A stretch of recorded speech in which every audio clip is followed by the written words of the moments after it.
This week on Retrospect Rewind.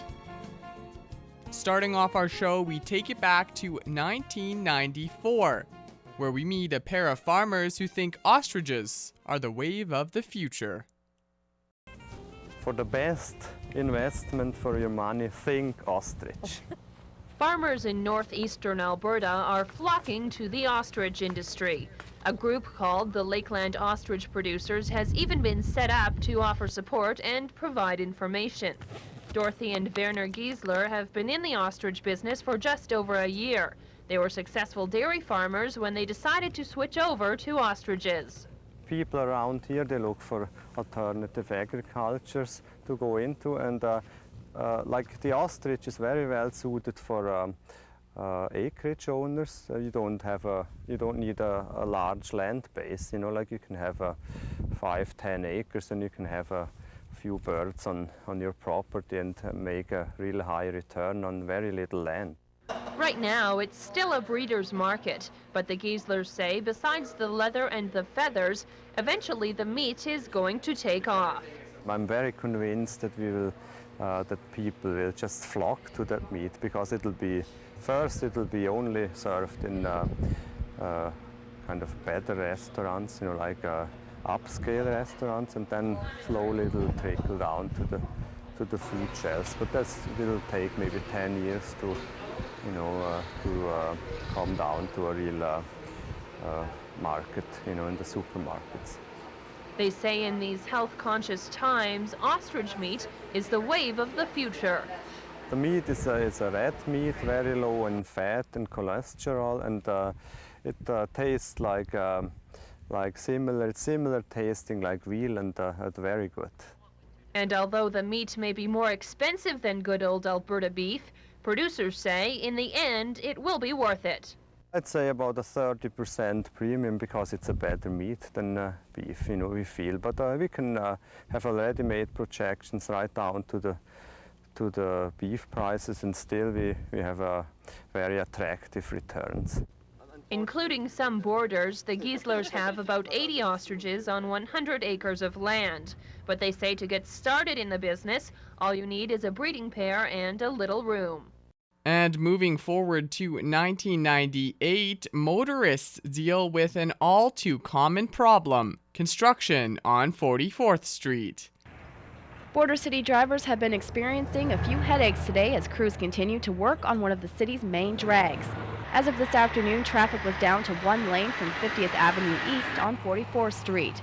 Crews have been hard at work since Friday morning, and just before noon today, milling of the section was completed, allowing workers now to focus solely on resurfacing. Traffic in the south lane has been diverted to the north lane and reduced to one lane in both directions. Once the asphalt on the south lane has cooled, officials at ASL Paving say they will switch things around tomorrow, but traffic will still be down to one lane either way. The job is expected to last until Thursday, but traffic flow will be a determining factor. Drivers are being encouraged to make use of detours and alternate routes in the meantime. The delays and closures haven't only created problems for motorists, though. Business was slow at the Petro-Canada on 44th today. They started on a Friday, which I wasn't too crazy about, but it probably is the right time of the year to do it. It's the summer rush is over. My only concern is how long it's going to take till they're finished, but in the long run, it's nice to have the new paving. Timing has also proved to be a problem for some of the businesses and added to the inconvenience. Considering that there's a heavy oil show at the middle of this week and there's an upgrader shutdown, it's a little bit not so convenient at the moment for the masses that are here, but they're, as I said, they're managing, so what can you do? You got to work around everybody's schedule. Many businesses we talked to today did not want to comment on camera, but most did agree the construction has affected their business. Joey's Only actually closed down on Sunday because of the construction, while the Olympia restaurant recorded about a 25% drop in business. The most common complaint seems to be about the lack of notice, but the businesses also agree that the short-term inconvenience will be worth it in the long run. Coming up on Retrospect Rewind, residents are preparing to celebrate the centennial of Lloydminster.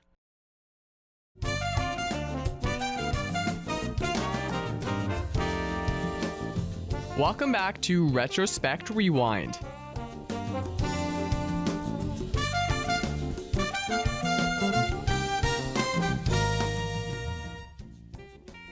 Starting off Retrospect in 1994, we hear how the oil industry at the time was trying to get greener. The oil industry is trying to clean up its image. By developing not only new technology, but new ways of thinking, the field is quickly making its way into the environmentally friendly age of the 90s. I think they've had a bad rap in the past, and they're very, extremely diligent now. Very diligent now. They're taking a lot of proactive steps. They're going beyond the regulations that have been imposed upon them to do better and to clean up sites better than they were before in the past. The change in thinking is also clearing the path for oil patch inventors. We tried to come up with an idea that would first and foremost reduce the amount of power that's used on conventional pumping units. Given the vast number of pumping units in Alberta and Saskatchewan at the rate that they're drilling new wells and expanding in the oil industry, we thought it was important that we could come up with a way that they could conserve power and even possibly retrofit existing units to cut down on the total demand on power. In fact, EnviroJack uses about 70% less power than conventional pumping units. Dingwall says once you start thinking environmentally, it's hard to stop. Part of it is out of environmental awareness. I think everybody's getting more environmentally conscious. Part of it obviously is economically driven. Marginal producers need to have pump jacks of this type that cost them less to operate. At EnviroJack, what we're doing is we'll be experimenting in the near future with an environmentally friendly oil in our hydraulic system that's largely made out of canola oil. And moving ahead to 1998, residents are preparing to celebrate the centennial of Lloydminster. The Heritage Building has another touch of history.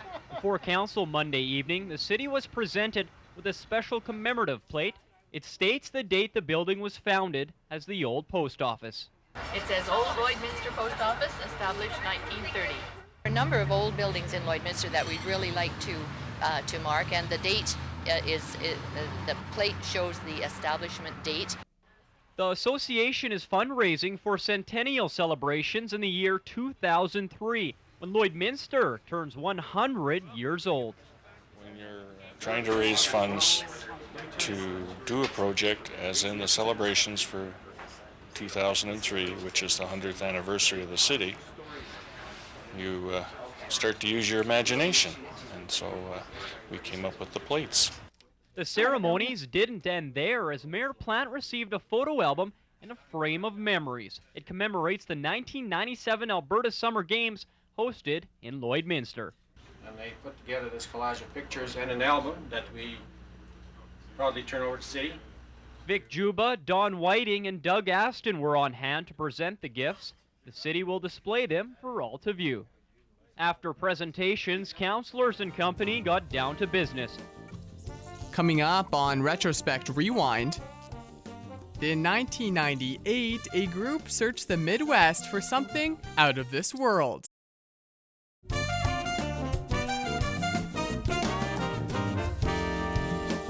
Welcome back to Retrospect Rewind.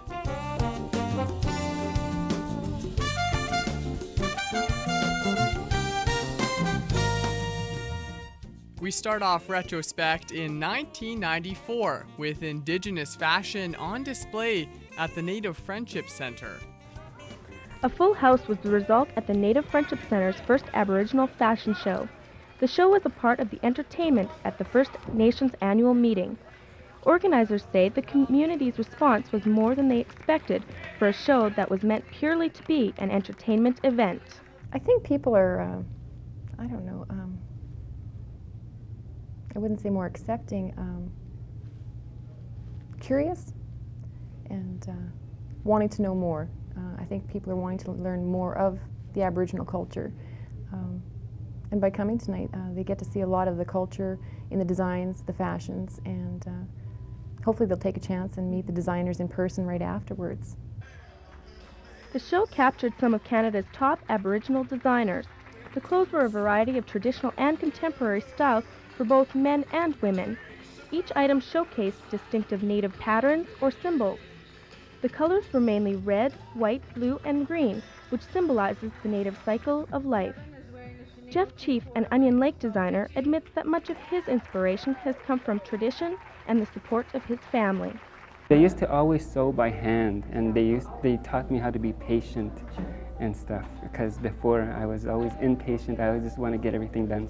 They used to always tell me, slow down, take it easy, and just take your time, don't rush anything. And that's what they taught me. The show consisted of all local models, and by the look of the response of the crowd, local support is strong for native fashion. Even Onion Lake Chief Wallace Fox took part modeling the designs. I feel very honored to be a part of these people, our First Nations people, in their design, their clothes. It's an honor on my part to be a participant in it, and hopefully to help promote the whole area of the design industry, where it's up and coming now in our First Nations, as you've seen through some of the designs you've seen in the fashion show. After the show, all the fashions were up for sale at quite reasonable prices. With the success of the first show, it could become the beginning of an annual event, which will mean a lot more business for one local designer. And in 1998, a group searched the Midwest for something out of this world. Skyrock 98 is on a mission to find meteorites. One of those meteorites is thought to be right here in the Midwest. They figured it fell right in this area on the southern end of Manitou Lake, probably on one of the peninsulas that are just over in this direction. And they have a fairly good idea of where this thing fell, within about a square kilometer or so.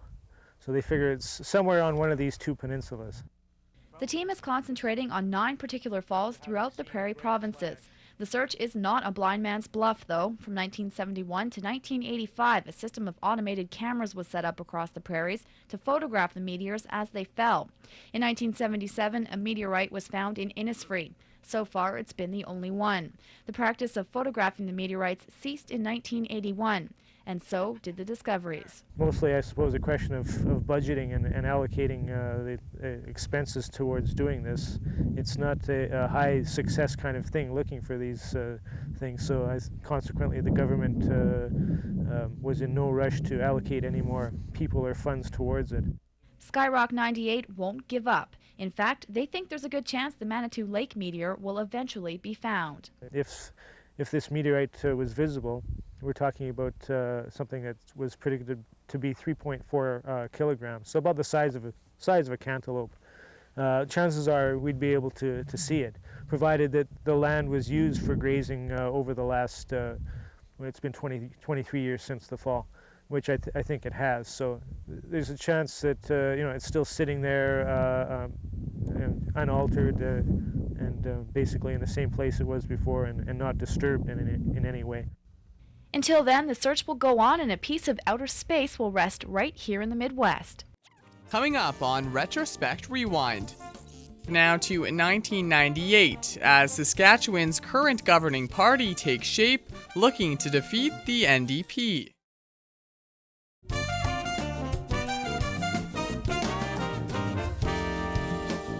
Welcome back to Retrospect Rewind.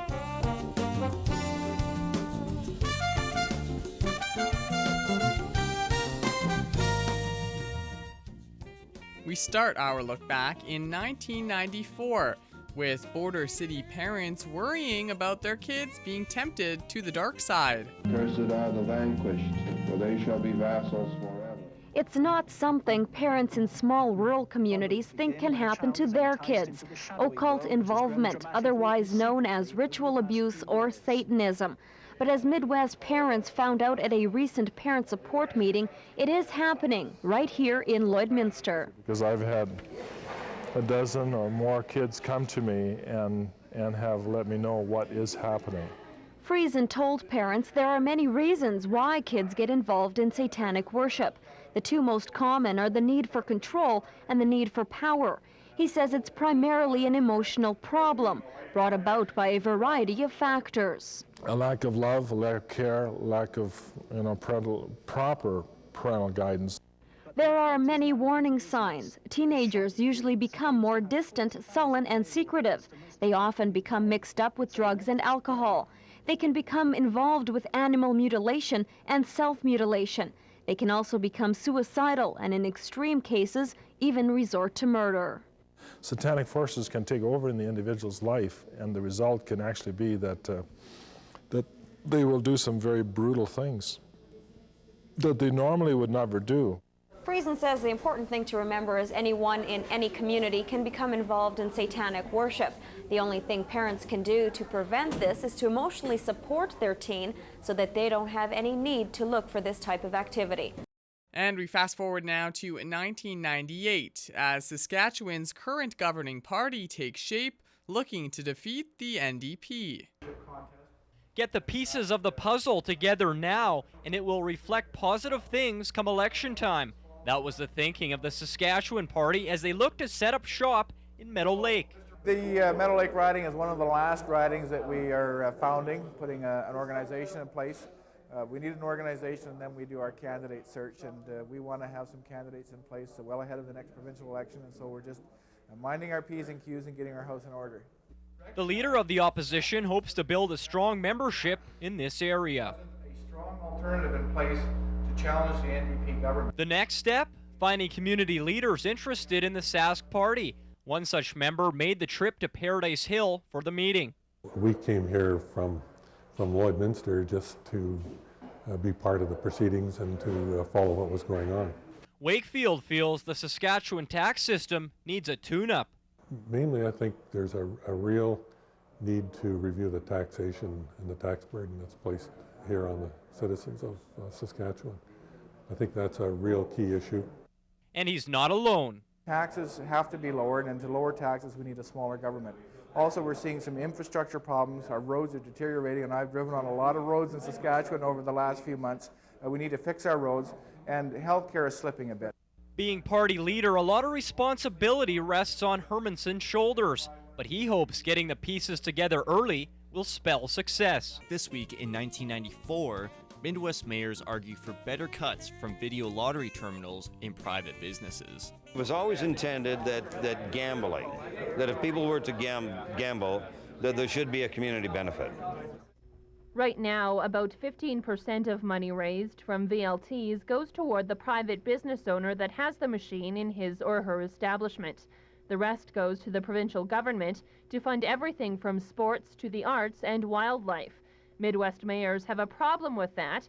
They want 25% of VLT money returned to the community.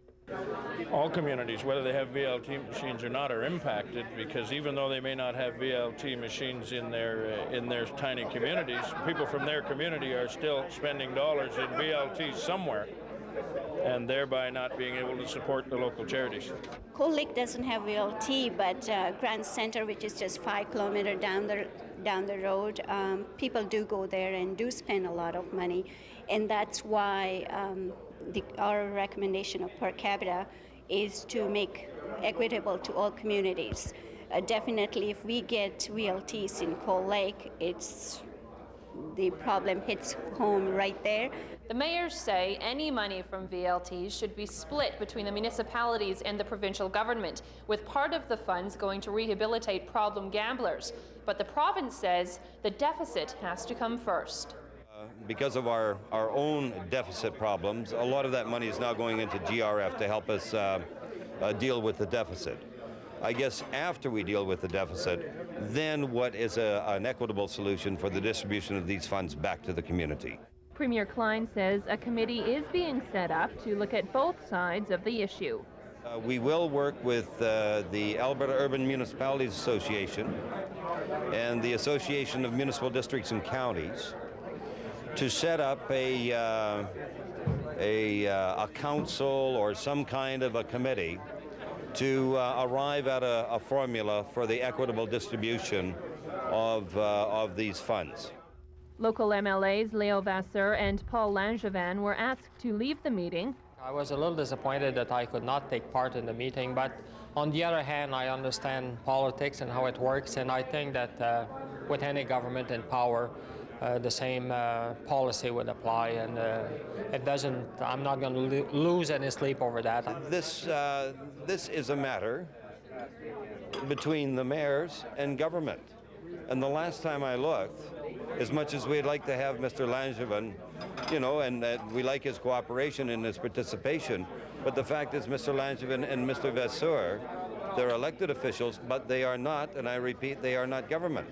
And although Klein admits VLTs can be detrimental to a community, he says any money raised and put toward the province's deficit is good news. And in 1998, Cold Lake commercial fishermen use a new netting technique to catch fish. We try and monitor the local fisheries, do the right thing for the fish population. It's safe to call George Walker a fish guy. He works alongside the commercial fishermen in Cold Lake. You won't catch him talking about the one that got away, rather the ones who live there. This fishery technician helps to monitor fish populations in the area. Commercial fishing in the prairies, yeah, it's been something that's been going on for many years. However, many people, including myself, aren't aware of this fact. Many residents of Cold Lake come here to the lake and rely on it for their income, and that's no fish story. Commercial fishing here in the prairies, it has a long history, actually. It's a steady income, and many, many families in this area made their living by commercial fishing over the years. That old industry now has a new trick. It's called a trap net, and it works something like this. The mesh corrals the fish in a V-shaped box, which allows both commercial and sport fish to keep swimming until they are brought to the surface to be harvested. These are all whitefish. We'll sort out the pike, walleye, lake trout, and throw them back, and the whitefish get harvested, and everybody's happy. The sportsman's happy, and the commercial fisherman's happy. Lake trout. So the sport fish are released and everyone's happy, right? Well, not quite. Some people in the industry feel that release doesn't guarantee survival due to stress in the cage. Others foresee the whitefish population becoming depleted. But both Walker and English feel this is the environmental choice and hope the method catches on. It's a win-win situation for Cold Lake if we can keep it going. And but it's new, and we would like to be able to make it work in other places. And that's it for this week in Retrospect.